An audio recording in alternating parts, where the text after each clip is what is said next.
₹50 का एक सरकारी शेयर जो कभी 120 तक गया था, फिर ₹2 तक गिर गया और अब फिर से चर्चा में है। नाम है IFCI। लेकिन असली सवाल यह है, क्या यह शेयर ₹100 तक जाने वाला है या यह सिर्फ एक ऐसा जाल है जिसमें छोटे निवेशक फंस जाते हैं। नमस्कार दोस्तों, मैं हूं शेखर झा और आप देख रहे हैं पैसा सुरक्षा। आज हम बात करने वाले हैं एक ऐसी सरकारी शेयर की जो कभी 120 तक गया, फिर ₹2 तक गिर गया और आज फिर से निवेशकों की चर्चा में है। इस शेयर का नाम है IFCI। लेकिन सबसे पहले समझते हैं कि आखिर IFCI है क्या। IFCI यानी industrial finance corporation of India. इसकी स्थापना 1948 में हुई थी और यह भारत की सबसे पुरानी फाइनेंस संस्था में से एक मानी जाती है। सरल भाषा में समझे तो यह एक ऐसी कंपनी है जो बड़े बड़े प्रोजेक्ट को फाइनेंस देने का काम करती है, जैसे पावर प्रोजेक्ट, इंफ्रास्ट्रक्चर प्रोजेक्ट और बड़े इंडस्ट्रियल वेंचर्स। आज IFCI एक सरकारी NBFC के रूप में काम करती है और इसका शेयर स्टॉक मार्केट में भी लिस्टेड है। लेकिन अगर हम IFCI के शेयर के इतिहास को देखें तो कहानी यहाँ थोड़ी खतरनाक हो जाती है, क्योंकि यह कोई साधारण शेयर नहीं। एक समय ऐसा था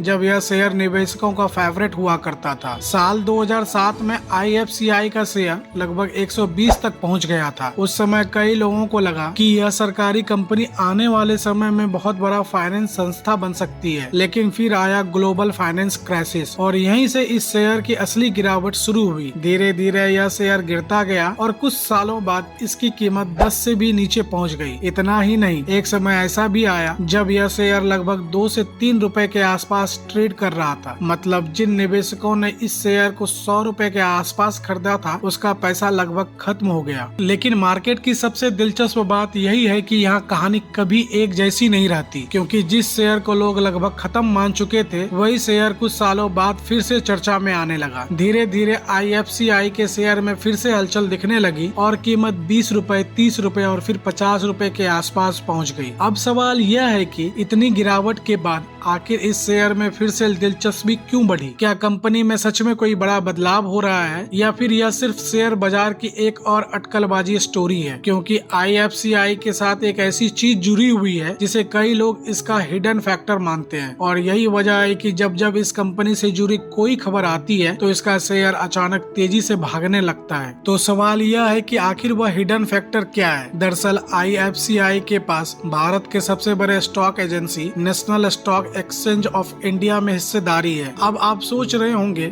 इसमें फर्क क्या पड़ता है? फर्क इसीलिए पड़ता है क्योंकि अगर भविष्य में NSE का IPO आता है तो जिन कंपनियों के पास उसमें हिस्सेदारी है उसकी वैल्यू अचानक बढ़ सकती है, और IFCI उन्हीं कंपनियों में से एक है। यही वजह है कि जब जब NSE के IPO की चर्चा होती है तो IFCI के शेयर में अचानक खरीदारी बढ़ने लगती है। लेकिन यहाँ एक और सच भी समझना जरूरी है, क्योंकि शेयर बाजार में हर तेजी का मतलब मजबूत कंपनी नहीं होता। कई बार शेयर सिर्फ खबरों और अटकलबाजी की वजह से भी तेजी से ऊपर चले जाते हैं, और IFCI के साथ भी कुछ ऐसा ही देखने को मिलता है। यही वजह है कि कई अनुभव ट्रेडर्स IFCI को थोड़ा सावधानी से देखते हैं, क्योंकि इस शेयर में अक्सर एक पैटर्न देखने को मिलता है। पहले कोई खबर आती है, फिर अचानक खरीदारी बढ़ती है और शेयर तेजी से ऊपर भागने लगता है। लेकिन जैसे ही कीमत ऊपर पहुंचती है, वैसे ही कई बड़े निवेशक मुनाफा वसूली शुरू कर देते हैं और फिर वही शेयर तेजी से भी नीचे आ सकता है। इसी वजह से कुछ लोग IFCI को न्यूज ड्रिवन स्टॉक भी कहते हैं। मतलब यह शेयर कई बार कंपनी के मजबूत फंडामेंटल से ज्यादा खबरों और बाजार की भावना पर चलता है। इसीलिए अगर कोई निवेशक बिना समझे सिर्फ तेजी देखकर इस शेयर में पैसा लगा देता है तो उसके लिए जोखिम भी काफी ज्यादा हो सकता है। अब सबसे बड़ा सवाल यही है, क्या ₹50 के आसपास ट्रेड कर रहा यह सरकारी शेयर वाकई 100 तक जा सकता है? इसका जवाब समझने के लिए हमें दो चीजें देखनी होगी: कंपनी की स्थिति और शेयर का तकनीकी स्तर। अगर हम पिछले कुछ सालों का ट्रेड देखें तो IFCI कई बार 70 से 80 के आसपास जाकर रुक गया है। मतलब यह इलाका इस शेयर के लिए एक मजबूत रुकावट या रेजिडेंस माना जाता है। अब अगर भविष्य में यह शेयर 75 से 80 के ऊपर मजबूती तरीके से निकल जाता है तो बाजार में नई खरीदारी आ सकती है और उसके बाद अगले संभावित स्तर हो सकते हैं ₹90 और फिर ₹100।